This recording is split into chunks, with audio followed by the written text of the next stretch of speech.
Hi hello నమస్తే welcome to hit TV. నేను మీ సురేష్. ఈ మధ్య చూసినటువంటి విషయాలు గోల్డ్ రేట్స్ కావచ్చు, లేదంటే దానికి సంబంధించినటువంటి డిఫరెన్సెస్ ఎలా ఉన్నాయి, లేదంటే 24 క్యారెట్స్ కావచ్చు, 22 క్యారెట్స్ కావచ్చు, సిల్వర్ రేట్స్ అంతా కూడా హెచ్చు తగ్గుతున్నాయి, లేదంటే రోజు రోజుకు పెరుగుదల అనుకున్నటువంటి పరిస్థితి కనిపిస్తుంది. మరి ముఖ్యంగా యుఎస్ స్టాక్ మార్కెట్లలో చాలా వరకు తగ్గుముఖం కావచ్చు, లేదంటే పెరుగుదల కొన్ని క్షణాల్లో జరిగేటువంటి తారుమారేటువంటి పరిస్థితి కనిపిస్తుంది. మరి ముఖ్యంగా దేంట్లో ఇన్వెస్ట్ చేస్తే బాగుంటుందనే అంశం మీద మనం తెలుసుకోవడానికి వచ్చాం.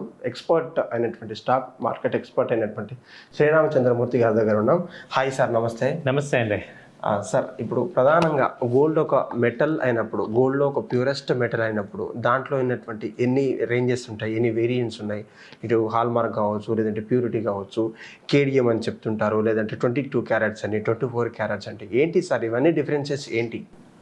ఎగ్జాక్ట్లీ సార్, వేరే ఏ మెటల్కి కూడా గ్రేడ్ ఉండదు. అంటే ఇప్పుడు ఇది ప్యూరిటీ ఏంటంటే గ్రేడ్ మీద ఉంటుంది.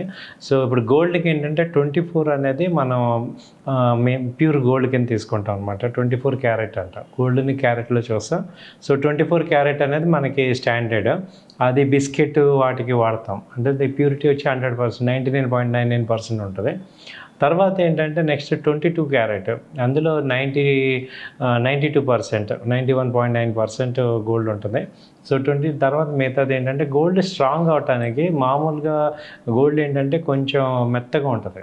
అది ఆర్నమెంట్ ఐటమ్ ఏంటంటే కొంచెం బ్రాస్ కానీ క్యాడ్మియం కానీ కలుపుతాం. సో దాన్నే 91.6 క్యాడ్మియం అంటాం. అప్పుడు ఏమవుతుందంటే మీకు స్ట్రెంగ్త్ వస్తుంది గోల్డ్కి. సో అదే ఆర్నమెంట్స్ ఏమో 22 అంటాం. తర్వాత ఇప్పుడు హాల్ మార్క్ అని అనుకో, నెక్స్ట్ క్యాడ్మియం అంటే మనకి క్యాడ్మియం అనే మెటల్ని గోల్డ్కి మిక్స్ చేయటం వల్ల స్ట్రెంగ్త్ వస్తుంది. సో ఎంత పర్సంటేజ్ ఉంది అనేది దాని మీద అక్కడ గోల్డ్ ఆర్నమెంట్ మీద వేస్తారు. దాన్నే 22 క్యాడ్మియం అంటాం. దాన్ని హాల్మార్క్ అంటే ఏంటంటే ఇప్పుడు standards, government of India standard చేసిన కంపెనీస్ వాళ్ళు ఏంటంటే ఆ స్టాండర్డ్స్ని ఇక్కడ గోల్డ్ మీద కనుక ప్రింట్ చేస్తే దాన్ని హాల్మార్క్ యూనిక్ ఐడి అంటాం. అంటే వాళ్ళ మెజర్మెంట్, ఆ యొక్క డీటెయిల్స్, ఆ యొక్క పర్టికులర్ ఐటమ్ యొక్క దానిలో ఎంత పర్సంటేజ్ ఏంటి ఉంది అనేది అక్కడ మీకు డిస్క్రిప్షన్ ఉంటుంది. అది ఇంకా స్టాండర్డ్ మెయింటైన్ చేసుకోవచ్చు. కాబట్టి హాల్మార్క్ ఇప్పుడు ఇంపార్టెంట్ అనమాట. మనము ఏ ఆర్నమెంట్ కొన్నా వాళ్ళు ఏంటంటే రీసేల్ చేయాలన్నా లేకపోతే ఎక్స్చేంజ్ చేయాలన్నా హాల్మార్క్ ఉందనుకోండి, gold to gold same weightage ఇచ్చేస్తారు అనమాట. ఓకే సార్, ఈ మధ్య చూసుకున్నట్లయితే అంటే గత వారంలో 1,36,000 ఉన్నటువంటి గోల్డ్ రేటు 1,20,000, 1,24,000 వచ్చింది సార్. మళ్ళీ చూసుకున్నట్లయితే వరుసగా 2-3 వారాల నుంచి కూడా మళ్ళీ పెరుగుదల, తగ్గుముఖం పట్టేటువంటి అవకాశం ఉందని ఎంతోమంది చెప్తున్నా సరే మళ్ళీ పెరిగేటువంటి అవకాశం గోల్డ్కు ఉంది. ఇప్పుడు అంటే ప్రముఖులు చెప్తున్నటువంటి శాస్త్రవేత్తలు కావచ్చు, లేదంటే ఇంటెలిజెన్స్ డిపార్ట్మెంట్లో ఉన్నటువంటి వాళ్ళు కూడా ఎంతోమంది గోల్డ్ అంత ఇంపార్టెంట్ కాదని ఎంతో చెప్పుకున్నా సరే గోల్డ్ మీద ఉన్నటువంటి ప్రేమ ఎవరికి తగ్గట్లేదు. మళ్ళీ 60,000, 80,000 రావాల్సినటువంటి గోల్డ్ ఎంతో చెప్తున్నా మళ్ళీ రాకపోవడానికి గల కారణాలు ఏంటి, లేదంటే ఎప్పటికైనా వచ్చేటువంటి ఛాన్సెస్ ఎప్పుడు ఉన్నాయి మనకు? వెరీ గుడ్ అండి. ఇప్పుడు 60,000-70,000 ఉన్నప్పుడు మామూలుగా మనం ఏంటంటే మనం అందరి దగ్గర కొనలేకపోయాం కదా. అంటే మనకి పర్చేసింగ్ కెపాసిటీ కన్నా గోల్డ్ రేట్ ఎప్పుడు కూడా ఒక 20% హైలో ఉంటుంది. అంటే వాళ్ళు మనకి ఆ రోజు గోల్డ్ 60,000 ఉన్నప్పుడు మన శాలరీలు ఎలా ఉన్నాయి? 20,000, 30,000 ఉన్నాయి. ఇవాళ ఏమైంది, 50,000, 60,000 అయ్యేపాటికి అది 1 lakh వెళ్ళింది. యాక్చువల్గా గోల్డ్ ఏంటంటే కన్సిస్టెంట్గా గోల్డ్ రేట్ అనేది మన యొక్క పర్ క్యాపిటల్ ఇన్కమ్, మన యొక్క ఇన్కమ్ లెవెల్ కూడా చూపిస్తుంది అనమాట. అండ్ ఇన్కమ్ లెవెల్స్ ఎక్కువ ఉన్నప్పుడు, ఇన్ఫ్లేషన్ ఎక్కువ ఉంటే గోల్డ్ పెరుగుతూ ఉంటాయి. సో అయితే ఈసారి ఏమైందంటే గోల్డ్ కొంచెం డ్రాస్టిక్గా పెరిగింది. ఇప్పుడు మొన్న 130 నుంచి ఇప్పుడు 120కి వచ్చి ఇప్పుడు మళ్ళీ 124 ఆ రేంజ్లో M6లో ఉందంటే మార్కెట్లో వచ్చి 127, 120, 130 రేంజ్లో ఉంది.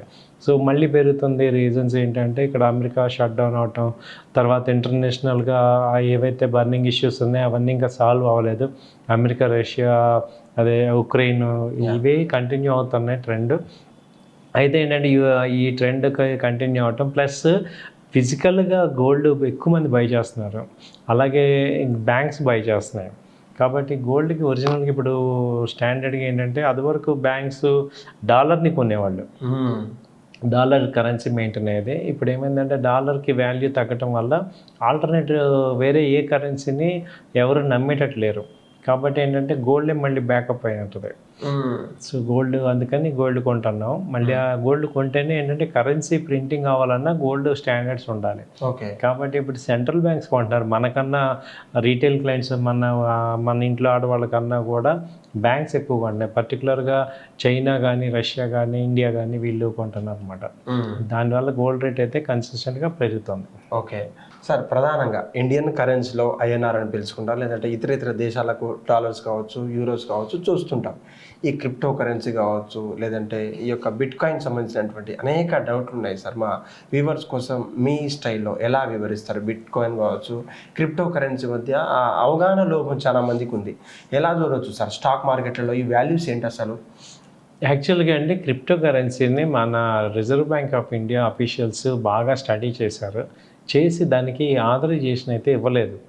అంటే మనం ఏంటంటే క్రిప్టో మీద మీరు చేసుకోండి కానీ మేము ఆథరైజేషన్ ఇవ్వలేదు, ఇంకా గవర్నమెంట్ ఆఫ్ ఇండియా కానీ రిజర్వ్ బ్యాంక్ అని ఇవ్వలేదు. కాబట్టి ఏంటంటే మేము క్రిప్టోని మేము కూడా యాజ్ పర్ గవర్నమెంట్ పాలసీ ప్రకారమే మేము కూడా ఉంటాం. కాబట్టి మేము ఎక్కడ కూడా ఆథరైజేషన్గా క్రిప్టో చేయండి అని చెప్పట్లేదు. బట్ చేసుకునే వాళ్ళు వాళ్ళ యొక్క వ్యక్తిగతంగా చేసుకోవటమే. అయితే మేము చెప్పేది ఏంటంటే దానిలో ఏంటంటే హెచ్చుతగ్గులు విపరీతంగా ఉన్నాయి. సో అది టెంప్టేషన్ ఎక్కువ అయిపోతున్నారు. దాన్ని ఒక ప్రొఫెషనల్గా మెచ్యూర్డ్ వేలో చేయాల్సిన పరిస్థితి రావట్లేదు. ఎందుకంటే విపరీతమైన హ్యూజ్ మూమెంట్స్ వస్తున్నాయి. కాబట్టి 1-2 సార్లు ఆలోచించండి. వేరే అదర్ ఆల్టర్నేటివ్స్ చాలా ఉన్నాయి మనకి స్టాండర్డ్స్. అందులో పేమెంట్ అనేది మరి చాలా వరకు కూడా కన్ఫర్మేషన్ ఉండదు. పేమెంట్ మీకు రాకపోతే మీరు ఎవరిని అడగాలి ఏంటి అనేది ఎవరు హెల్ప్ చేయరు. వేరే మీరు ఎంసెక్స్ కానీ లేకపోతే ఎన్ఎస్సి కానీ బీఎస్సీ కానీ వీటన్నిటిలో కూడా మీకు పేమెంట్ గ్యారంటీ ఉంటుంది. కాబట్టి క్రిప్టో ఏంటంటే 1-2 సార్లు ఆలోచించుకొని చేసుకోండి. సో బాగా కన్ఫర్మ్ పేమెంట్స్ వస్తాయి. ఇప్పుడు లాస్ వచ్చినప్పుడు ఇది లేదు కానీ ప్రాఫిట్ వచ్చేటప్పుడు మాత్రం పేమెంట్స్ రావట్లేదు అంటున్నారు చాలామంది. సో రెండోది ఏంటంటే అది కొనేటప్పుడు కూడా విపరీతమైన ఏమని చెప్తున్నారంటే ఎగ్జార్బిటెంట్ చేస్తున్నారు, కానీ రియాలిటీ వేరే ఉంది. సో చాలా జాగ్రత్తగా ఉండాలి దాంట్లో. ఓకే, ఏంటి సార్ డిఫరెన్సెస్ ఏంటి? ఇప్పుడు క్రిప్టో అనేది ఏంటంటే కరెన్సీని డిజిటల్ కరెన్సీ, అదే ఇంటర్నేషనల్గా లోకల్ కరెన్సీలు అంటే మన ఇండియాలో ఐఎన్ఆర్ అంటాం, యూఎస్లో యూరో అంటాం. ఇప్పుడు పేమెంట్స్ ఏమవుతుందంటే ఒక కంట్రీ నుంచి ఇంకో కంట్రీకి పేమెంట్స్ వెళ్ళేటప్పుడు వాళ్ళ కంట్రీస్లో కానీ మన కంట్రీస్లో కానీ తీసుకుంటాం. ఇప్పుడు ఈ క్రిప్టోస్ వల్ల ఏంటి, బిట్ కాయిన్ అనేది ఉందనుకోండి, వరల్డ్ వైడ్గా బిట్ కాయిన్లో మార్చుకోవచ్చు. అది యూనివర్సల్ కరెన్సీ కింద అసలు స్టార్ట్ చేశారు. ఓకే. సో కరెన్సీని యూనివర్సల్. సో మనకి ఇప్పుడు మనీ ఎలా అయితే డిజిటల్గా ఉంటుందో అలాగే బిట్ కాయిన్ కూడా డిజిటల్గా ఉంటుంది. దాన్ని వాల్యూని డాలర్తో కంపేర్ చేసుకుంటారు ప్రజెంట్. సో మనకి ఎన్ని బిట్ కాయిన్స్ కావాలంటే అన్ని తీసుకుంటాం. ట్రాన్సాక్షన్స్ అన్నీ కూడా బిట్ కాయిన్స్లో చేసుకోవచ్చు. బట్ ఎప్పుడైనా కావాలి ఇంకో కరెన్సీలో మార్చుకోవచ్చు. యాజ్ పర్ కరెన్సీ ఫ్లక్చుయేషన్ ప్రకారం మార్చుకోవచ్చు. సో యాక్చువల్గా ఇది ట్రాన్స్పరెంట్గా ఉండేదే. అయితే ఏమవుతుందంటే దీనివల్ల ప్రాబ్లం ఏంటంటే ఈ కరెన్సీ మీద కంట్రోల్ లేకపోవటం వల్ల గవర్నమెంట్ కంట్రోల్ ఉండదు.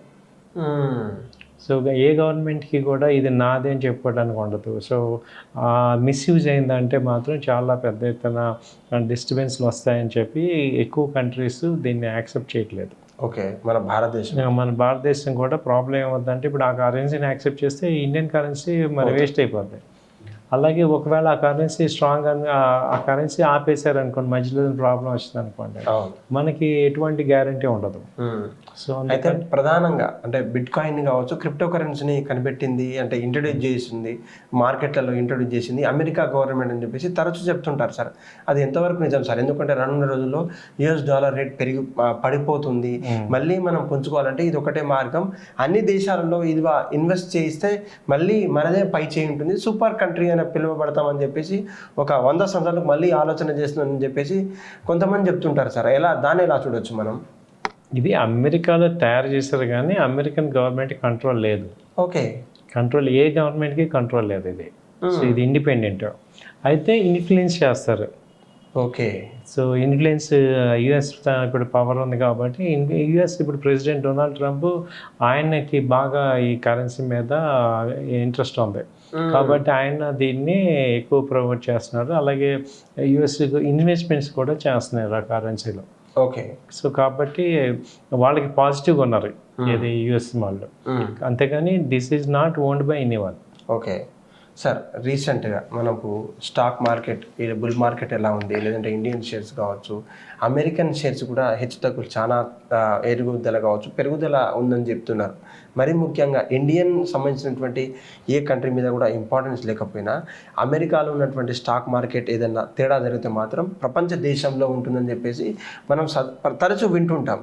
మీ ఒపీనియన్లో ఏంటి? ఇండియన్ స్టాక్ మార్కెట్తో పోల్చుకుంటే యుఎస్ గవర్నమెంట్ స్టాక్ మార్కెట్ తేడాలు వస్తాయి, ఎలాంటి పరిణామాలు చోటు చేసుకుంటాయి సార్ ప్రపంచవ్యాప్తంగా? ఎక్సలెంట్ సార్, మంచి క్వశ్చన్ అడిగారు. యాక్చువల్గా ఏంటంటే ఇండియన్ ఎకానమీ మొత్తం తీసుకుంటే 5 ట్రిలియన్ ఎకానమీ, అమెరికా తీసుకుంటే 50 trillion economy. Okay. But Indian population 140 crores, American population 40 crores. Okay. But 40 crores పీపుల్కి 50 ట్రిలియన్ ఎకానమీ ఉంది. మనది అందులో 5 parts కూడా లేదు, 5 ట్రిలియన్. కాబట్టి న్యాచురల్గా ఎవరైతే స్ట్రాంగ్ ఉంటారో వాళ్ళు ఇన్ఫ్లుయెన్స్ చేస్తారు.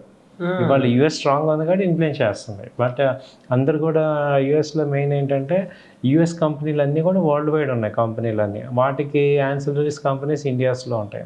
కాబట్టి ఇప్పుడు ఐటీ కంపెనీస్ యూఎస్లో ఏదైనా తేడా వచ్చింది అనుకోండి, డెఫినెట్గా ఇండియన్ ఐటీ కంపెనీస్ కూడా ఎఫెక్ట్ ఉంటుంది. సో ఇప్పుడు ఐటీ ఎఫెక్ట్ అయితే మొత్తం రిలేటెడ్ సెగ్మెంట్స్ అన్నీ కూడా ఎఫెక్ట్ అవుతాయి. కాబట్టి ఇది ఇంటర్లింక్డ్. సో కాబట్టి అమెరికాకి ఎఫెక్ట్ అయితే మిగతా వాడికి బాగా ఎఫెక్ట్ అవుతాయి, కానీ మిగతా వాడికి ఎఫెక్ట్ అయితే అమెరికాకి అంత అవ్వదు, ఎందుకంటే వాళ్ళు దీన్ని డిస్కౌంట్ అయిపోద్ది. ఓకే. అంటే ఇప్పుడు నువిడా ఉందనుకోండి, నువిడా అనే ఒక కంపెనీ యొక్క టోటల్ క్యాపిటల్ వచ్చి మన ఇండియా జీడిపికి సమానం అయిపోయింది, $1 trillion. అలాగే Tesla 1 trillion economy, only company capitalization 1 trillion, మందంతా 5 trillion. అంటే అవును, ఒక కంపెనీ యొక్క కెపాసిటీ ఎంత ఉందో మనకి ఆటోమేటిక్గా 4-5 స్టేట్లు ఎంత ఉన్నాయో అంత ఉంది ఆ కంపెనీకి. సో కాబట్టి ఏమవుతుందంటే ఇప్పుడు యాపిల్ ఉంది, 1 trillion దగ్గర ఉంది, కాబట్టి వాటికి అంత హై ఇన్ఫ్లుయెన్స్ ఉంటుంది వరల్డ్ మీద. కాబట్టి ఆ ఇన్ఫ్లుయెన్స్ అది కంటిన్యూ అవుతూ ఉంటుంది కొంతకాలం. బట్ ప్రజెంట్ అయితే మనం వీఆర్ నాట్ డిపెండెంట్, కానీ ఎఫెక్ట్ అవుతుంది కొంత. అది వరకు విపరీతంగా అయ్యేది. ఇప్పుడు ఏంటంటే లోకల్గా ఈ mutual funds 50 lakh crores mutual funds వచ్చాయి, మార్కెట్లో ఉన్నాయి. అలాగే హెచ్ఎన్ఐస్, ఎఫ్ఐఎస్, డిఐఎస్ వీళ్ళందరూ రీటైల్ క్లయింట్స్ అందరూ కూడా ఎవరు భయపడలే వాళ్ళు. అంటే అమెరికా వాళ్ళు ఎఫ్ఐఎస్ వెళ్ళిపోతున్నా కానీ, అమెరికా వాళ్ళు ఏదైనా ఆంక్షలు సంఘాలు ఇవన్నీ అంటున్నా కానీ ఒకప్పుడు బాగా భయపడిపోయారు, ఇప్పుడు భయపడలేదు. ఎందుకు రీజన్స్ అంటే మనము మెయిన్ డిపెండెంట్ ఏంటంటే ఫ్యూయల్ మీద డిపెండ్ అవుతున్నాం. దాన్ని ఇప్పుడు ఆటోమేటిక్గా ఈ ఎలక్ట్రికల్ వెహికల్స్ రిప్లేస్మెంట్ అవుతాయి ఒక 3 yearsలో. ఆ తర్వాత మేక్ ఇన్ ఇండియా కాన్సెప్ట్తో మనం చాలా వరకు కూడా సెల్ఫ్ సస్టైన్డ్ చేస్తున్నాం. అలాగే చిన్న కంట్రీస్ అందరికీ ఎక్స్పోర్ట్ చేస్తున్నాం. సో 180 కంట్రీస్లో మనం ఇప్పుడు ఏంటి ట్రేడ్ దాదాపు ఒక 50-60 కంట్రీస్కి మన డైరెక్ట్ ఎక్స్పోర్ట్ ఉంది. ఈవెన్ మన హీరో మోటార్ సైకిల్ కానీ నుంచి అన్నీ కూడా. సో ఎక్కువ ఎక్స్పోర్ట్కి వెళ్తున్నాం, మేక్ ఇన్ ఇండియాకి వెళ్తున్నాం. కాబట్టి ఎప్పుడైతే అదివరకు మనం ఏంటంటే సర్వీస్ ఇండస్ట్రీలో లీడ్ ఉండేది, ఇప్పుడు ఏమైంది, ఎప్పుడైతే మ్యానుఫ్యాక్చరింగ్ కూడా లీడ్ అయ్యామో సో మనం గ్లోబల్గా మనం స్ట్రెంగ్తన్ అవుతాం. సో అప్పుడు ట్రేడ్ బ్యాలెన్స్ మనకు తగ్గుతుంది, కాబట్టి మనకు కూడా ఫారెన్ రిజర్వ్స్ ఎక్కువ ఉంటాయి. సో మనం డామినేట్ అవుతాం. ఓకే సార్, ప్రపంచ దేశాల్లో అనేక కంపెనీస్ ఉన్నాయి, అంటే ఇండియన్ కంపెనీస్ కావచ్చు, లేదంటే ఇండియన్ ఎంప్లాయీస్ పనిచేసేటువంటి. ఇండియాలో చూసుకున్నటువంటి కంపెనీస్ కూడా కొత్తగా స్టార్టప్స్ కంపెనీస్ కావచ్చు, లేదంటే అనేక రకమైనటువంటి కంపెనీస్, కొత్త కంపెనీస్ పుట్టుకొస్తున్నాయి. దాంట్లో ఇన్వెస్టర్స్ కూడా స్టాక్ మార్కెట్ నుంచే ఇన్వెస్ట్ చేసినటువంటి డబ్బుల మీదనే రన్ చేస్తున్నటువంటి ప్రాసెస్ అంతా కూడా మనకు ఐడియా ఉంది. అలా చూసుకుంటే ఇండియాలో కంపేర్ చేస్తున్నటువంటి కంపెనీస్ ఏదైతే స్టార్టప్స్ ఏదైతే ఉందో దానికి మన ఎదుగుదలకు కావచ్చు స్టాక్ మార్కెట్లో కొంచెమైనా దాహోద పడదంటారా డెవలప్మెంట్కి? కొత్త ఇన్వెస్ట్మెంట్ చేసే కంపెనీస్ అన్నీ కూడా ఏమవుతాయంటే ఇప్పుడు కొత్త ఇన్వెస్ట్మెంట్స్ కూడా ఇప్పుడు చాలా కంపెనీస్ ఇప్పుడు న్యూ ఐపీఓస్లో వస్తున్నాయి. దాదాపు లాస్ట్ 2 years నుంచి 500 కంపెనీస్ లిస్ట్ అయిపోయాయి. సో వాటన్నిటి కూడా వాటికి ఇన్వెస్ట్ చేసే క్లయింట్స్ వాటికి ఉంటారనమాట. ఎందుకంటే కొత్తగా ఇన్వెస్ట్ చేసి ఇప్పుడు నేనే ఉన్నాను, ఆల్రెడీ లార్జ్ క్యాప్ నాకు ఉంది. సో కొంత అమౌంట్ స్మాల్ క్యాప్లో కొత్తగా వచ్చే కంపెనీస్లో ఇన్వెస్ట్ చేస్తాం. ఈ కంపెనీ కొత్తదా పాతదా అని కాదు, కంపెనీకి క్వాలిటీ ఉందా, ప్రాఫిట్స్ ఇస్తున్నారా, ఫండమెంటల్గా ఆ కంపెనీ స్ట్రాంగ్ ఉందా లేదా అనేది ఇంపార్టెంట్. ఓకే. ఇప్పుడు టాటా స్టీల్ ఉంది, 100 సంవత్సరాల కంపెనీ, అది లాసెస్ అవుతుంది అనుకోండి కంటిన్యూగా, ఎవరు ఇన్వెస్ట్ చేయరు కదా. సో ఇక్కడ కంపెనీ ఒకసారి ఐపీఓ నుంచి లిస్టింగ్ అయిపోయాక దాని పని ఏంటంటే అది ప్రాఫిట్స్ ఇస్తున్నారో లేదా అనేది ఇంపార్టెంట్. ఎప్పుడైతే ప్రాఫిట్స్ ఇస్తున్నారు, గ్రోత్ ఉందంటే షేర్ వాల్యూ పెరుగుతుంది, అందరూ యాక్సెప్ట్ చేస్తారు. Okay, thank you sir, thank you so much. Right, ఇది ఫ్రెండ్స్ ఈనాటి అప్డేట్స్. చూశారు కదా, దాదాపు స్టాక్ మార్కెట్ ఉన్నటువంటి హెచ్చుతగ్గులు కావచ్చు, యుఎస్ గవర్నమెంట్లో ఉన్నటువంటి స్టాక్ మార్కెట్ అంతా కూడా ఒక్కసారిగా డిఫరెన్షియేట్ అవ్వడం, దాంతోపాటు ప్రపంచ దేశాలతో ముడిపడినటువంటి స్టాక్ మార్కెట్ కావచ్చు, లేదంటే ఆ సూపర్ కంట్రీ పిలువబడేటువంటి స్టాక్ మార్కెట్ ప్రపంచ దేశాల మీద ఇంపాక్ట్ ఉన్నా కూడా అంతవరకు ఉండకపోవచ్చు. మరీ ముఖ్యంగా భారతదేశంలో మాత్రం కొంతవరకు ఉండకపోవచ్చు అని చెప్తున్నారు నిపుణులు. మరీ ముఖ్యంగా గోల్డ్ రేట్స్ హెచ్చుతగ్గుల విషయంలో ఎవరైనా కూడా యాక్సెప్ట్ చేయాల్సిందే. ఎందుకంటే మనకున్నటువంటి జీవన విధానం కావచ్చు, మనకున్నటువంటి ఇన్కమ్ సోర్సెస్ ద్వారా, మనకున్నటువంటి లగ్జరీ బట్టి మనం దాన్ని మన లైఫ్లో తీసుకోబోతున్నాం తప్ప ఎవరి ఒత్తిడి వల్ల కాదంటూ కూడా చెప్తున్నారు. ఈ మధ్య జరుగుతున్నటువంటి 22 క్యారెట్స్ కావచ్చు, 24 క్యారెట్స్ హాల్ మార్క్ లేదంటే కేడిఎంలో కూడా డిఫరెన్షియేట్ మీరు అడగమన్నారు. కాబట్టి మీ కమెంట్ల ద్వారా కూడా మేము అడిగాం. లాస్ట్ టైం చేసినటువంటి సార్ వీడియోలో ఈ యొక్క అనేక రూపమైనటువంటి కమెంట్లకు ఆ వీడియోస్ మీకు లభిస్తాయని చెప్పేసి మేము ఆశిస్తున్నాం. ఆ వీడియోని కూడా ఎలా ఆదరించారో ఈ వీడియోని కూడా అలానే ఆదరించాలని చెప్పేసి కోరుకుంటున్నాం. మా చిరు ప్రయత్నానికి లైక్, షేర్, కమెంట్లతో పాటు సబ్స్క్రైబ్ కూడా చేసుకోండి.